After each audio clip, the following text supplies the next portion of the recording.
On map, it's kind of difficult because the Brazilian teams are excellent, not Oregon. That's the problem. But if there's one map that's going to be good, it should be this one. Well, let's load her up. Oregon is our next battleground.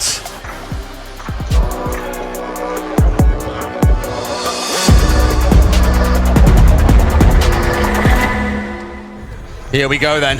G2 last chance saloon, as we said. Not lost a series or a map in 13 maps or series. This will be one of those. They've already lost one of those streaks, Tim, but that 13 series win streak could be protected. As I was saying, you know, if there is a map where G2 can do it, this takes a lot of other factors out of the equation for me. It almost takes a lot of strategy out of the equation. It takes, you know what the other team are going to do. There's no lack of preparation for this. We haven't seen VODs. There's none of that. It's just go in there and play a good Oregon. Every team should be able to do that. It's not going to be easy against W7M. As I say, they'll be playing and scrimming regularly against some of the best in the world on Oregon. So they are going to be sharp. They're going to be ready for it. They've picked it for a reason. But G2 have got an opportunity here. Low energy, a frustrated Alamau, herds in his head rent-free. The only way we can describe that first map, and I've already said it, for me, and the desk has said it too, Alamau's mindset change, being that IGL for his team, not letting W7M into his head is going to be crucial. So much so that they're asking, hello, are you here? You're not talking anymore. You were so mouthy before. Honestly, I don't think we can understate how big an impact that could be, because it's brutal. It really is, and you know, there is a mental game there to be played as well, and just keeping on top of it like that and just, you know, not letting it go is going to make it very, very difficult to just switch off from, and maybe... Yes, you can ignore it, but then can you... You can't ignore it. I think you ignore it, but then can you play with your same confidence?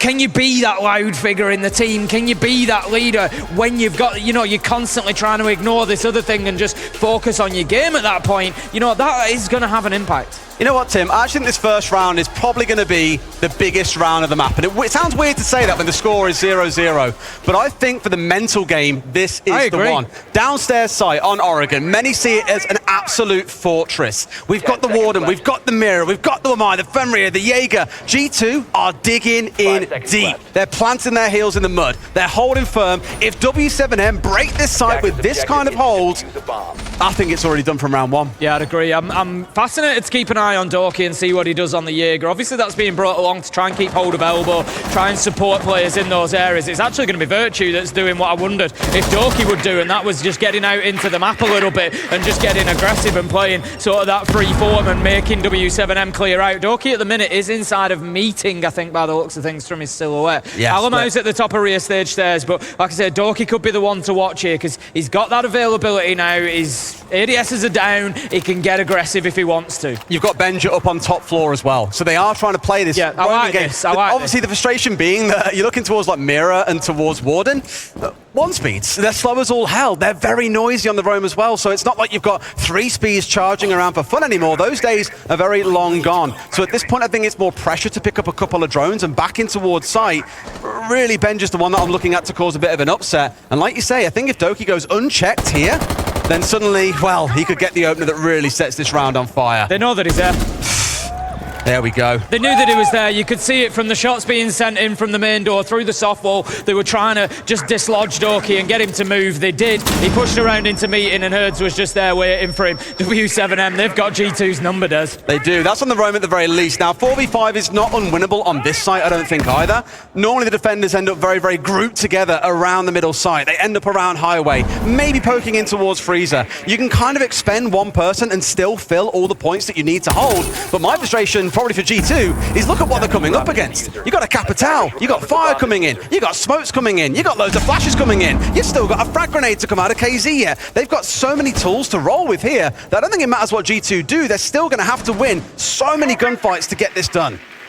Casey just keeping that pressure on at the bottom of Freezer stairs, and again it just lets G2 know that the attack is coming from multiple directions. W7M, they are not letting off the pressure here. They've got bunker presence, they've got rear stage stairs, they've got Freezer, they've got Laundry now. The diffuser is being moved down towards the front side of the site, and it is just getting so difficult for G2. They're just getting forced into a tight group in the middle in a little ball, and W7M are then going to go in and just try and cut through them. They've got a 3 split towards the top top side. One coming in through E-Box in the form of Hertz as well. Uno's going to find one already. A second falls. Alamal's on the board. Traded out straight away. It's 1 for 1 for 1 between the two teams. And they've got the mirror window, but he still wins. KZ has pulled off not quite the impossible, but a bit of a work of God there. Can't get the next, and G2 will take round 1. And I said at the start, Tim, that round 1 for me was the most influential round on this map, and we'll see if it turns out to be just that. Not only is it important because G2 have won it, but it's important because W7M really felt like they were in the driving seat for part of that. As I said, they had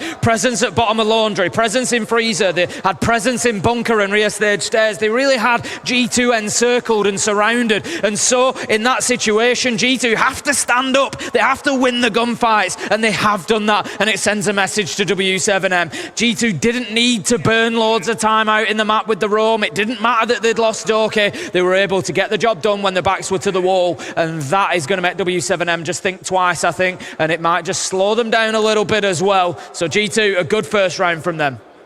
In case you're wondering why, I mean, many of you will know this as well, but Jaeger, normally the go-to roamer, because once he places gadgets down, bulletproof camera, the ADS is in the back pocket, once they're out and done, he's just a roaming gun. And because he's a 2-2 as well, you can afford to expend him a little bit through these rounds, whereas the other operators coming onto side, all 1 speed, all very slow, normally have nitros to play behind, or gadgets they can still interact with. I'm looking at Warden there, I'm looking at Fenrir, I'm looking at the C4s in the back pocket of Mira and Mute. So it isn't the end of the world to lose Doki, but obviously you want to see him getting a kill or two early on in the round, and hopefully at least close to his team where they can support him, because a couple of chats between the maps revealed that actually, yes, it was G2 failing to understand that W7M were playing for trades off each other, whereas G2 weren't, that really caused the problem that we saw snowball into a map win. Round 2 then is going to see us go to the top floor this time for G2. For a defensive half for G2 here, I'm looking as a 4-2 absolute minimum. Really they want to be looking to win one of those third choice sites as well and give themselves at least, maybe a 5-1 even would be a great message to send, but it's certainly going to be tough. They do have presence up in T3 now. I'm not sure if W7M have spotted that out or not. That could be one of those positions to really keep an eye on in the last sort of minute or so. There could be a big flank to come off from that, especially if W7M start trying to pressure Attic. I can't help but look towards Hertz as well. I mean, I just gravitate towards the operator who's on here in the Nook. They already know the nades are being fired out. They don't know who from at this time, but he could be a real backstab threat if they aren't respectful of the fact that there could be someone very, very silent running at you on the other side. KZ, no way has he won that through the Fenrir gadget. One hell of a shot and gets his kill. Virtue gets a couple back on the other side. Doki, he does strike up. There's one on side of sight. Hertz has struck deep into the heart of G2. It's down to a 3v3, a 3v2, a C4 out. They are wailing on each other, Tim. Doki's moving in here, manages to find himself a pistol kill, and that is going to close out the round. G2 once again just showing an ability to stand up and be counted when it mattered. W7M there getting really aggressive, just wanting, I think, to just take the wind out of the sails of the G2 team. They know that that first round was so important to them. They know that momentum could be a big thing here, so they tried to just knock it out of them, but it didn't work, and it's left W7M with a few serious faces across the team. Not the dream start to their map pit there to hope for. They are on the attacking side, so in their mind, they're getting 1 or 2 rounds. They're not going to feel too beat up about it. We're coming into meeting in kitchen. It is that offsite. This is where you tend to see teams get those 1 or 2 rounds that they need on the attacking half of Oregon. But my eyes fall this time towards Doki, who has stepped onto the Solis. I spoke about this on the last map. It was banned away. We didn't see that Mute Mozzie Solis combo. I think Doki playing this out on the roam and dealing with drones as he finds them is going to be so much more impactful than at the Jaeger. Well done, Tim, you've just lost your pen. That's a classic. Still, we've got the Thorn coming in as well for Uno in this round. That's the one that we've seen got the 1.5x recently. Not seen it picked up a whole ton in the competition, but clearly here with a little bit of flexibility, the Mozzie, the Solis, the Thorn can all creep in, and really the two things they're leaning behind is the Kai to keep meeting wall closed up, as well as Alamar onto that Fenrir, because we've already seen, well, maybe based on the last round you haven't seen how, but normally ridiculously powerful at isolating those gunfights for defenders and making attacks an absolute nightmare for those looking to get a bit aggressive. Let's just give Virtue a little shout at this point as well. 5-0 has come up really big for G2 in the last couple of rounds, and we've seen this, Des. Sometimes he is that underrated player. You know, when he is on his game and he's hitting shots, mechanically extremely gifted and can be a nightmare for teams to close down, and right now Virtue is certainly pushing G2 forward. There have been a couple of backroom staff on G2, both current and old, that have said Virtue may just be the most mechanically gifted player in the game, which is high praise coming in from coaching staff. When you see the likes of Shaiko and Benja playing day-to-day, they're absolutely terrifying. But the reason why Virtue isn't always putting up big numbers is because he's got an incredible front line. Uno's round the corner this time, round in the 4. Not quite the front line player you look for, but he's got 4 kills in the game so far, Tim. But normally, again, Benja, Alamau, and Doki are the ones always getting the kills in the front. Virtue's there when things go bad, and that's exactly what you've got him for. They step round. Great team play coming out of G2. Once again, they're playing off each other. And that is what was missing on Consulate. Herds is now left 1v5. He is going to deny the flawless round, but it's very unlikely that he manages to get anything else in the bag here. Alamau has come up big with 2 kills in the middle of the round there. Fresh picked up on him at the beginning of this game, saying that they needed Alamau to be growing into it. They needed him to be finding his presence, finding his performance, and that might just be the spark that he needs. I just love the strength we're seeing the backline players in Virtue and Uno so far as well. We had the Nut walking onto site last round. They still locked everything down. Between them, 9 kills across these 3 rounds.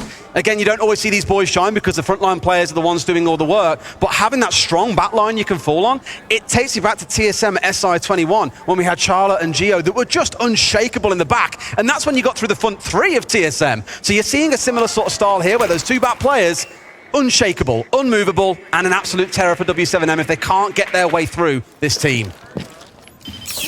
Herds taking his time, just waiting for opportunities. Alamau needed that one for the confidence. I think Herds just, I don't think he's, he's not in a position, he's not trying to buy time for his team here. They're not, I don't think, having, those sort of unofficial timeouts that we talk about sometimes. He's not trying to burn the round. He's got a lot of time to play with, and what he's doing is he's trying to bait G2 into taking this gunfight. He's wanting them to come and look for him. As it happens, it really wasn't the best of outcomes for him, but he just wanted to give himself a couple of opportunities in 1v1s to bring those numbers down. He couldn't get it done. Doki picks up the final kill, and that's a full defensive sweep from G2. 3 rounds back to back, and they can now just cycle through and hope to do the same again. Well, coach headsets coming on down. I see the microphones by the side of their face. It means that we are stepping into a tack timeout. Unsurprisingly, W7M pulled this one out. I talk about it all the time. If a team loses 3 rounds in a row, that normally is a great time to hit the brakes and just have a chat with your coach. Get them on side, let them observe what's been going wrong or going right and trying to emphasize those strengths more.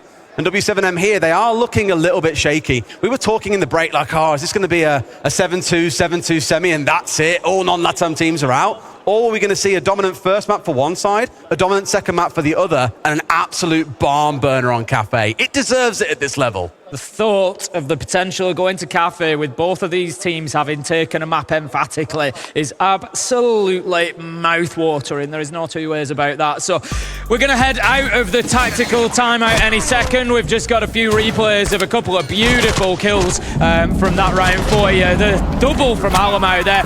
The second one particularly for me that allowed him to pick Virtue up as well, and that trade, that play that we just didn't see on Consulate, that was a big, big moment for this G2 side. The big one really, just talking about this G2 roster a bit more, is Benja and Doki, your players that like to get out on the roam and cause trouble. Alamau is that mid-line player. He can sync up with the front line or the back line. He is quite literally the link. He's also the IGL. He is like very much the cornerstone of this team, so when he was invisible last map, you can see why things are starting to fall apart. Here he's not exactly flying, but his team around him are absolutely cooking right now, Tim. Well, this is it. Like you say, if your link players are missing, your front line and your back line kind of aren't connected, and it's easier to isolate, and that's what we saw. So heading back down to the basement. There's a change here, really looking in towards the Finca coming along. Still got everything else in terms of the Capital, the Maverick. They've got tools to play with still. It's just really KZ coming along here on the Finca that is the big change for them. Obviously means that you come out of skirmishes not too bad off. You can get healed up by Finca with that global ability. Yes, carries across the whole map and gives you a little bit of extra juice. So very good when looking for an all-in execute as well. For W7M, I expect a slower game to start things out. They want to establish map control. You've got to deal with Benja, as you can see here, hopping up through Attic on the top floor. But Doki has made himself known, has got a kill. But W7M, to full credit once again, are still playing together as this team unit. They get the instant trade onto him. Yeah, they've done that very well throughout the game so far. And it must be wearing on G2 to, every time you manage to carve an opportunity, there's always an answer for it. I don't hate it though, because you've removed the Capital. 2 smokes offline, 2 firebolts, 2 tin openers for that expendable operator we spoke about in the Jaeger. All his gadgetry is already down. He is just a free roaming gun on the other side. You've got rid of a gun and 6 pieces of utility. That is huge. Oh, Capitao is certainly an influential operator. Herds is going to take down Benja, so that does put G2 under a little bit of pressure now. It's going to be Virtue, Alamau and Uno as that core inside of sight that are going to have to hold on. Not only that, but W7M have got a lot of time here, Des. They've got control of the entire map. They can now move around a little bit more confidently. The hatches can be dealt with by Maverick, so that can still be done. Supported by Nade on the ace as well. They can get everything they need here, can W7M, and they can do it with an awful lot of time to spare. The next couple of kills really need to go G2's way if they're going to win this and continue the streak. This is where, again, you turn to your backline players in Uno and Virtue to go huge, because for W7M, again, full credit, they dealt with Doki very quick. They got the trade. Benja, they hunted down, knowing that he was alone on the top floor without Doki there to assist. They've played things incredibly well, and that's, I'm afraid, indestructible, man. I think only explosives get rid of it at this point. But the push may well come on through. Another Flores drone is going to come rattling on forward here.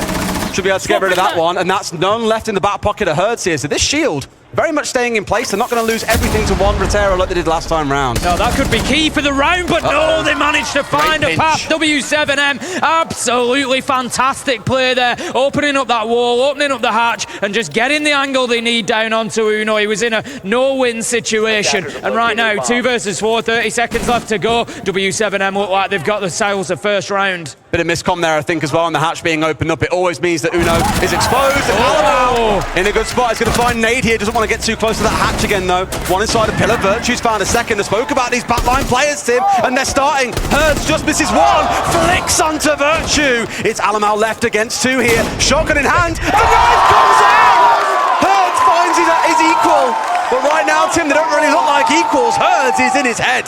No, I think, again, W7M just had too much time there. Despite those couple of kills, it was a big ask in a 2v4 with that much time, because they could just prod, they could poke, they could try from multiple angles, and ultimately that's where they got their success. Moving in from highway, just putting that pressure onto Alamau at the end. There was nothing he could do inside of electrical there. Flashed out as well. It was always going to be tough for him. Uno was in a kind of a key position, and the way that W7M dealt with that was fantastic for them. I think he said Franco to Alamau there during the pause between rounds, which basically translates to free. And it felt like it for Herds, who really coming up against someone with a shotgun. You'd expect Alamau to be blasting him to the high heavens every day of the week, but instead completely unaware he was being flanked inside of sight itself. But Tim, that is one of those crucial rounds that W7M are looking for on the attacking side. We spoke about it earlier. If you're walking over a couple of rounds out the attacking half, you're feeling pretty good about yourself. 1 is on the board. G2 need to hold on for 2 rounds, or W7 need to try and get these online, so their defensive half suddenly becomes incredibly pressurized for G2. Uno had been playing behind that reinforcement, but I think he was just a little bit concerned about the potential for nades or, other utility coming down and just dislodging him there, even flashbangs, and then him being pushed from bunker, so kind of had to do something. But G2 going to double down. They're going to head back to Laundry. They obviously feel that they can get this one done. Less of a presence off-site this time around. We've got Doki roundabout rear stage stairs. I think that's about as aggressive as it gets. Again, early on, poking your head above the first set of stairs just to collect drones is really the main thing you want to go for. Change on W7M side, no Flores this time, the Jackal for Herds. So really it's good for G2 that they've thrown everyone back on towards site, otherwise Benja would be getting hunted down. So nice response. It doesn't make the Jackal useless, still has the shotgun to do any soft destruction, not a ton to do downstairs, still has the smokes to play behind. He can still be a big part of this round. Yeah, it's always useful to have that bit of information. You know, any drop of intel inside a siege can be vital. Maybe, it's just the bit of info that gives you that peak, that gives you that opportunity. But, yes, it's certainly not going to be at his most valuable here. Herds coming around the corner and just going to start that push to take control of rear stage stairs. Checking everything. They are very relentless. Cautious. Gadgets, anything they can find, they're just on the hunt for it, not just players. But now they know everything's clear. They've done the homework inside, 60 seconds, Tim? They can put all their attention downstairs. They have got so much time to play with. And this time around, the Capital is still on side. this could be even easier than last time for them unless G2 can work some magic with all 5 players being on site. Yep, time has certainly been a key factor for this W7M attack, and how quickly they're able to clear the map to get themselves in a position to start pushing towards that step 2, which is preparing for the execute. So they're going to try to put a bit of pressure onto Bunker with Herds here. He's going to swing around. That shield setup is still going to make it very difficult. Alamau just needs to be cautious there. Full white flash, but manages to get the Nitro out. Already had it lined up beforehand, so takes his fight, but doesn't find anybody. Uno stepped back onto spot as well on the Fenrir. They stepped forward with the C4 there and then traded it back out. So Uno is back on that position, freeing up Alamau to step back in and join the rest of his team elsewhere on site. Very much at the center of things once again. Philippox, 0-4 so far on the map. But again, Capital brings a lot of utility. Doki starting out the fragging this time round. Benja tucks inside a laundry side and JV gets the trade back. Doki, as much as getting kills, there is always an answer from the LATAM side. Certainly is. Uno, for the minute, is trying to hold on inside a bunker, and he may just be in a critical position as this continues. Alamau gets himself caught in a nasty crossfire, and it's all up to Benja and Uno. Benja on the ward, and he's seeing through the smoke. He's just checking the bottom of laundry. He knows that there's somebody around there. The timing isn't with him, and he just misses the cross. It's all up to Uno. He finds one. He can't find any more, and W7M get round 5 and bring it back to 2-3. Looking rough now. They're starting to figure things out on that basement side. So for G2, I think it's time to step away. Always curious if you come down to this situation where really you should have the advantage on the defensive side if you choose that as your timeout, but imagine they're going to save that for the attack inside. Kidstorm's going to be the last site that we step into then for G2. They held up there pretty well, but it was a very scrappy round. If you remember, the Nook just came charging up White Stairs, was deep inside a site. G2 managed to recover, but this could be that 3-3 half the W7M are dreaming of, and I imagine that is going to play so hard on the mental of G2. Yeah, it's going to be very difficult. I think after those first 3 rounds, G2 probably felt like they'd maybe settled a little bit, or maybe, you know, had found the bit of momentum, had found the space, the gap that they needed. But W7M, this is what champions do, realistically. And I know that we've got champions on both sides of this matchup, but W7M, of course, reigning champions from Copenhagen at this point. This is what they do. When the chips are down, when things are tough, when it feels like you're under pressure, they always have that next gear. And it feels in those last couple of rounds like W7M have just kicked into another gear. It's just beautiful watching W7M move as a team as well. If you look, when a player is making a move, no one is stood still. They're all moving at the same time. And Alamau here, he's looking for a gap in the W7M attack. He's trying to round his way on towards Pillar and take the fight on towards Big Tower. The problem being, you've then got someone dropping E-Box straight away, a construction's being pushed. There is just always 2 or 3 players moving in a given direction, and it causes chaos in the comms. And I look back to old school Wolves in EU. They were very good at saying 3, 2, 1, right, all 5 players are in. Herds, does he know? I mean, really should have had a freebie there onto Doki, but Doki just casually looks left. Oh, there's a player there. Freebie for me, thank you very much. This time round, that entry is not traded. For the last 2 rounds, it has been. Could be the start of something good for G2. Yeah, Doki's got away with one there, I think, realistically. Doesn't necessarily hear Herds, I think, pushing. Doesn't realise that his gun barrel was going to give him away, but gets the job done. We've seen that a couple of times from Doki, both on Consulate and Oregon. So good for G2, get themselves the advantage. Like you say, they really want to be taking a 4-2 half. If you come away 3-0 and then it's 3-3 at the break, I think you're kind of asking what's happened at that point. Doki manages to find a second onto Nade, and then Philippox is just trying to get anything he can get going from that master balcony, but has to drop away. A little bit tentative here, yeah. You had the initial charge fall where Herds was by himself, hoping to make a lot of space very quickly. Then had your hard breacher step forward and get domed by Doki. It's not ideal. Virtue sat inside of security gets one. Philippox might find a nade kill, but it feels at 4 versus 2 like this one is a bit of a rough ask for W7M to bring back. It could be that 4-2 half that G2 will be happy with. Oh! G2 got lucky there, almost caught out reinforcing, but again, that team play just coming to the forefront. Somebody there on the cover, ready to take those shots and back each other up. All they've managed to find so far is Doki, but the damage was done from him for this round. He'd already found 2. Uno shuts out the round. G2 go for a 4-2 defensive half.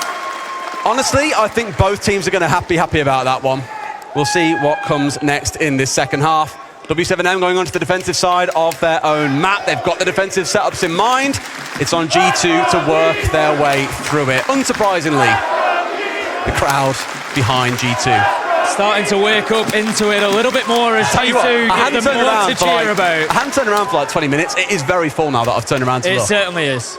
as I said, the crowd here in Atlanta has been fantastic, and now that G2 are giving them a little bit more to get behind, they are certainly stepping up to the plate. So we move into the second half of this one. 4-2 for G2 on the defense, and they're going to be moving on to the attack now. This round, for me, could be critical for G2. If they can come in here with a strong first attack onto Laundry, send that message, get themselves 5-2 and that bit of breathing space, it could, well, I won't say be plain sailing, but the way the last couple of rounds have looked for G2, the way they've been covering each other, the way they've been supporting each other, if they can do that on the attack, get themselves the space, maybe the opportunity to put the diffuser down, this one could start to roll downhill a little bit quicker for them.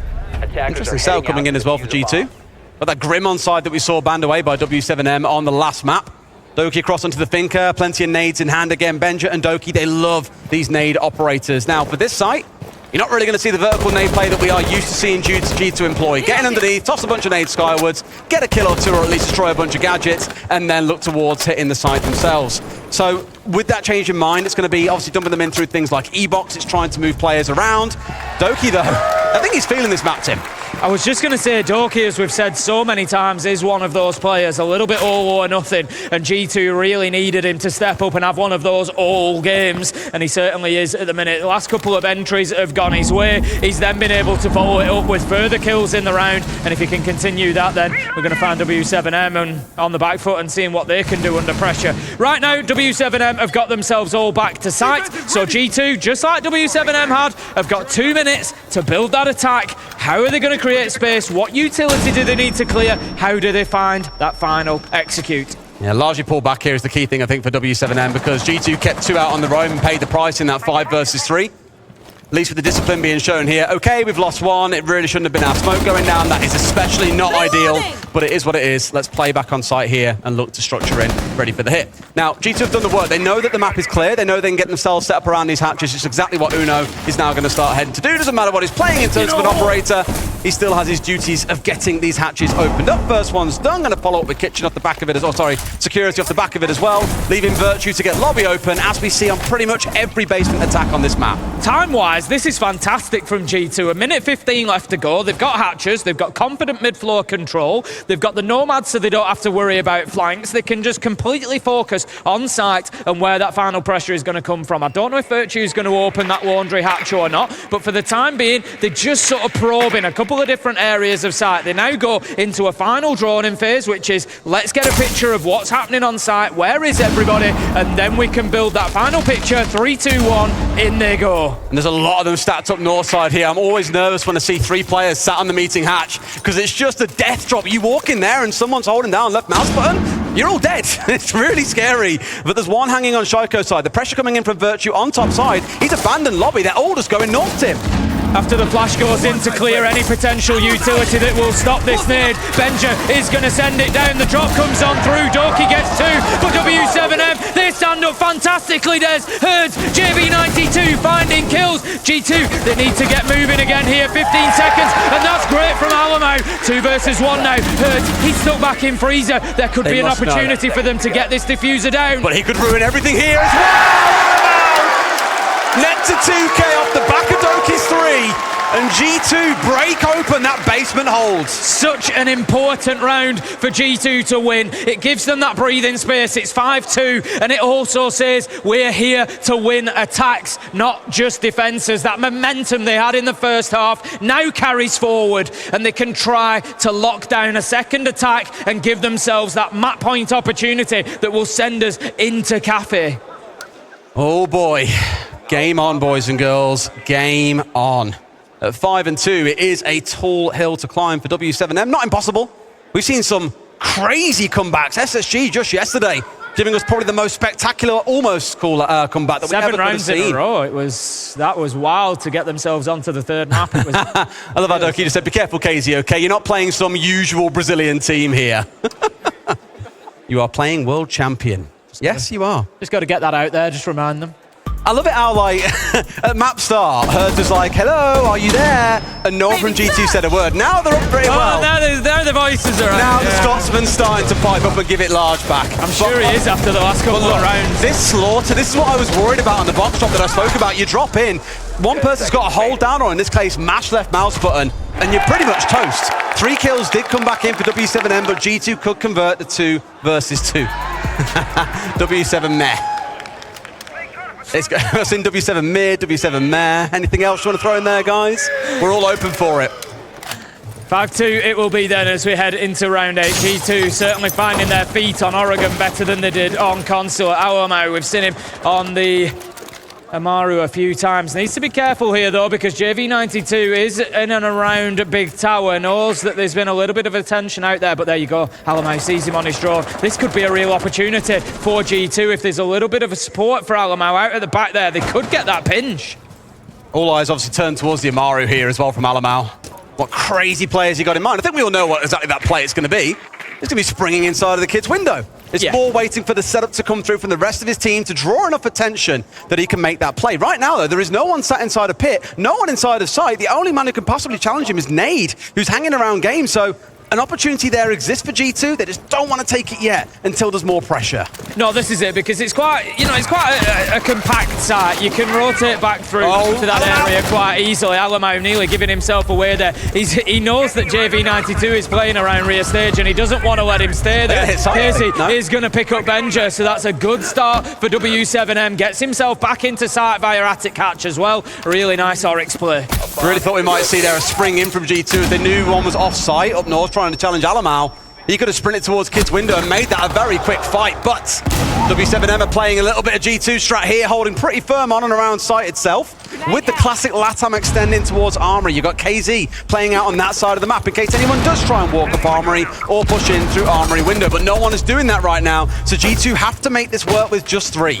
Yeah, they're just going to have to force their way in at this point. There's really no space being given by W7M. Herds manages to find Virtue, and just everywhere that G2 have probed, W7M have been there waiting. This could be a flawless round. It's all up to Alamo. He's on the Amaru just outside of game's window, and guess what? They know. They know exactly where he is. Philippox is going looking. You just know that he's desperate for it. Send a message, get out the window. That's what I want to see. And it's Nade to find his man. A flawless round coming out for W7M.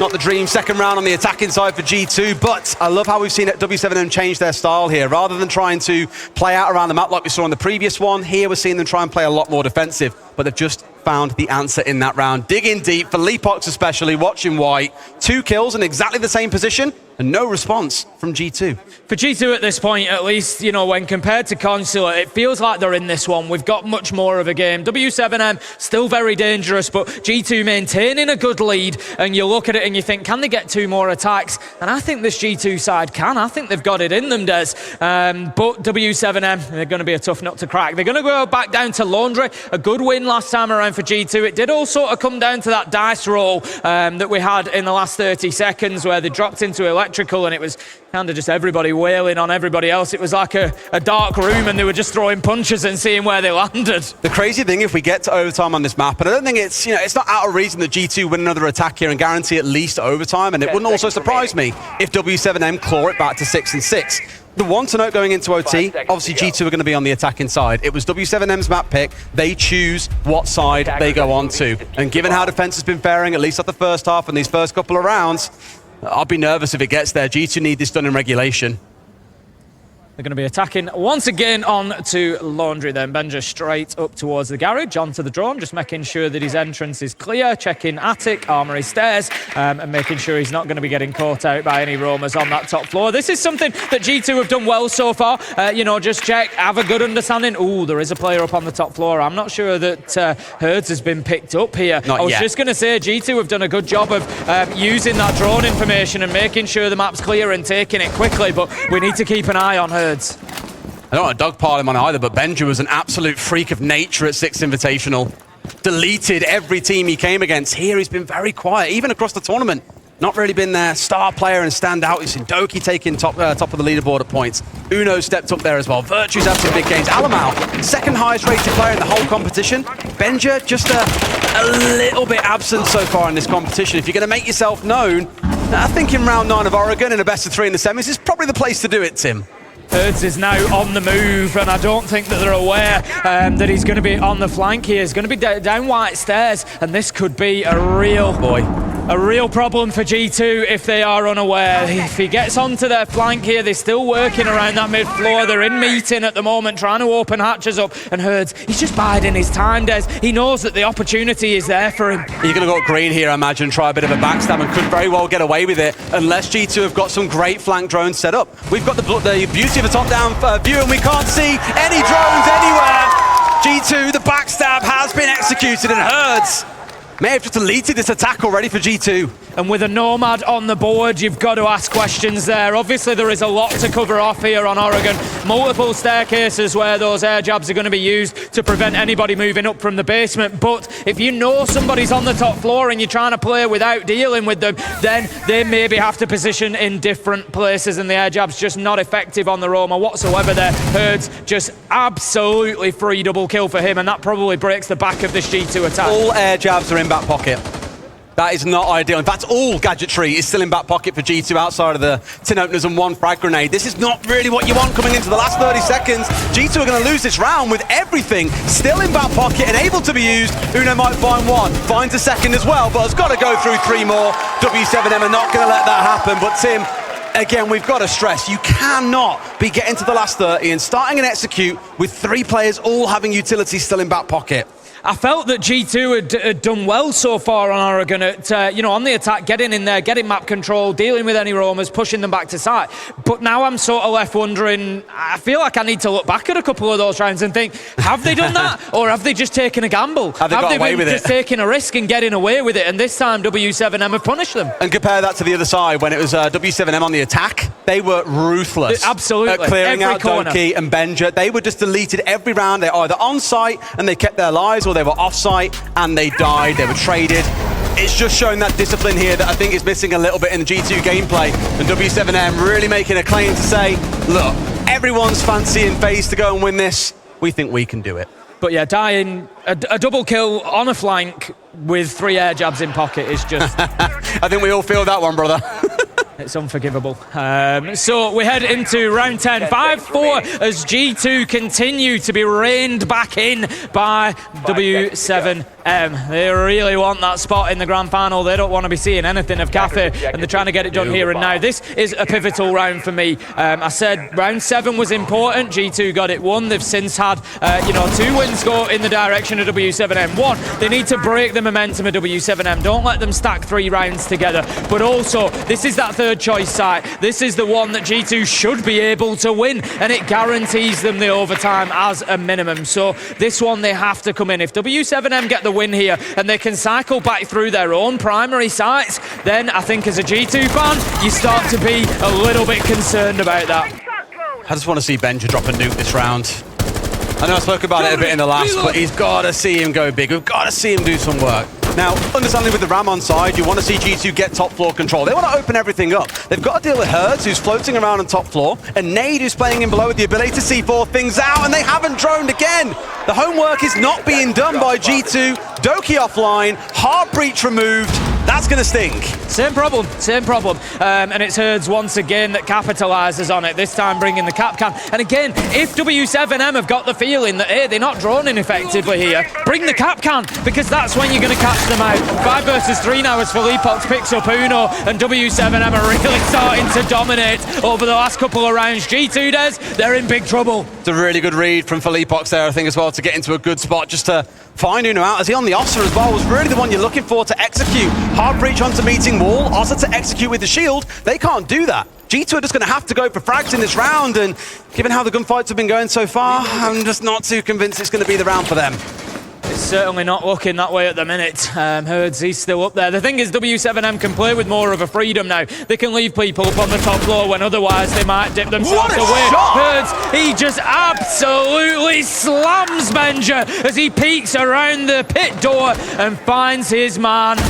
Honestly, Herds is unstoppable right now, and Alamo just his latest in a long line of victims. W7M on their feet and starting to feel confident. Second flawless round in 3 rounds as well. Herds is definitely getting an all chat again, by the way.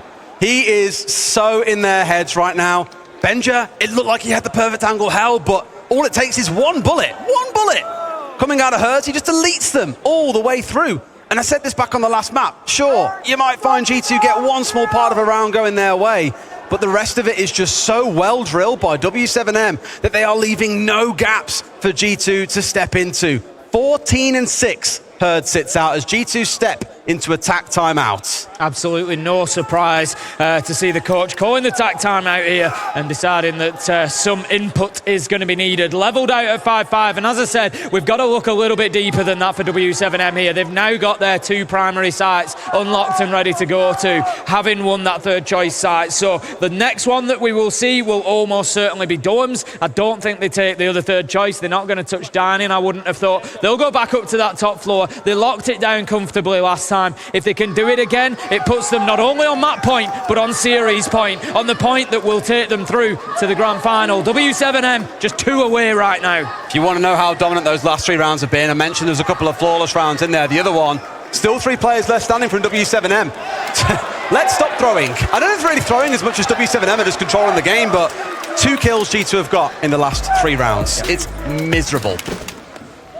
As I say, I think, you know, Honestly, there are improvements that can be found there for the G2 information game in particular. You know, losing that flank to Herds, going into a Capcan trap, it just speaks of going in there without all the information that you need, without all of the knowledge that you need, and being punished for it. So G2 certainly need. That's something I'm going to focus on through this round, is how many of those drones are alive, how are they being utilised, are they going in there knowing what is in front of them? Well, a chokeout coming in from W7M, muting the Solus on side, really to restrict that game, because I imagine that's the call that they know G2 would have got during that timeout is, look, you're being shot in the back, you're being backstabbed, you've got to get on those drones and figure out what's going on a little bit earlier on. So the Solus and the mute, perfect answer from W7M. Again, a door opens for G2 and it gets slammed shut. The same as Uno, almost completely gets taken out here. Hurt's taking a fight at range. He doesn't lose those. Alamo is in his back pocket.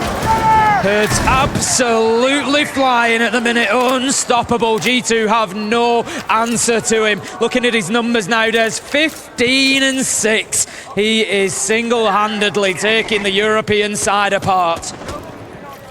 Absolutely terrifying, isn't it? Uno's got to be so careful here as well. He's got the juice from Doki if needs it. They don't want to use it just yet.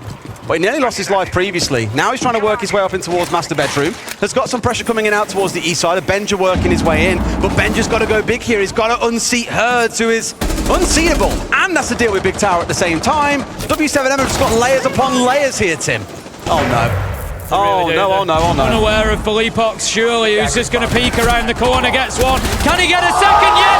Flips himself 180, turns on the turn and burn, and finds his man, and it's falling apart for G2 right now. 4 versus 2. Yet again, it comes down to that drone play and someone not being sniffed out. Herds finds yet another multi-kill in this game. W7M really making that claim for the finals. Benja's got it all to do. Bottom white, he's not going to win it. Herds gets a 4K, Tim. Herds just... He's taken what Alamo said in the interview personally, I think, Des. Oh, you're telling me? He's come out here to respond directly. He drops the easy in all chat as well. He's come out here to respond directly to it, and I feel like Alamo might be regretting those ones. It's not like it's a free press left mouse button, there's a kill. Just the speed, his reaction, and the ability to land a headshot from a flick is absolutely mortifying. Here we go, though. This could be the last round of this first semi-final. W7M with a chance to secure that spot in the grand final with a real claim to winning 2 majors in a row. It's been 4 years since a team last had that achievement. It was Empire all that time ago, but at least since our new scheme of Siege came out in 2020, no one has yet achieved that feat. So for W7M, it's not just a big claim going into tomorrow, Tim, but also looking forward to SI in Sao Paulo. 5 seconds to go.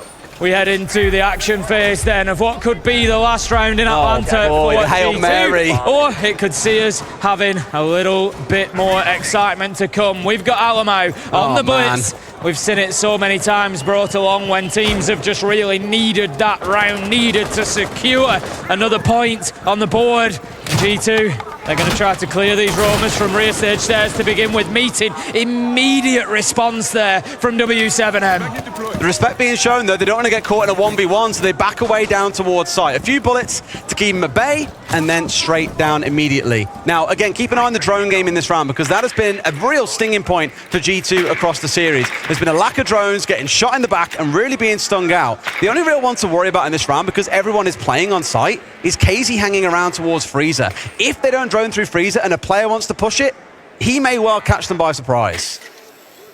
They're checking everything, though, just in case. The thing is, I'm glad to see it from G2. They've learnt their lesson, and they're not going to go in and give them an opportunity to hit them on the flank quite so easily. It doesn't matter on this site, realistically, if you take that extra 30 seconds. Far too late from JB92. So, good progress from G2. Confident that the map is clear. They can have the space that they need to work towards site, and they're already opening hatches. This is about as good as it can go for them so far. It can, but W7M are playing this really well, too. They've got so much to sit behind. You've got the Fenrir, you've got the C4s, you've got impacts potentially that can come out of herds as well. You've got the Goyo canisters deployed around site. They have hunkered down here, and you're already losing gunfights. This is only going to get even worse for G2. Utility just raining in through electrical hatch for the time being. The Vulcan canister will have to be left to burn away before they can think about any sort of opportunity to drop. And Alamau is on the relocate now. He's going to be heading himself in to try and clear out elbow, which is so often what we see that blitz used for, but it has to come at the right time. G2, they need to prepare here. They need to make sure that they're in sync when they do go in. I see Benjamin being nervous that they might again get flanked out here, but it's not going to be the case. Goyo canister, barbed wire, barricade, all taken down, but Alamau has got to make a push happen inside of elbow. It's him versus Nade on the Fenrir. That is going to be the big fight to determine this round. Alamau is ready to go here. The utility starts to rain in, and the drop will begin. But it's full epochs. He finds the first, KZ the second. They started at a steady pace here in Atlanta, but it has only picked up as they have gone. And like the Bulls, that is their mascot, W7M have charged their way into the grand final at the Atlanta Major. For a few seconds, it looked like G2 might be bouncing back after a strong first half. But W7M, you cannot deny just how terrifying this team is to watch. Barely a gap left in their lineups. And G2 have got some work to do before we come to SI. But it looks like that LATAM Grand Final, it's a lock, Tim. Looking on the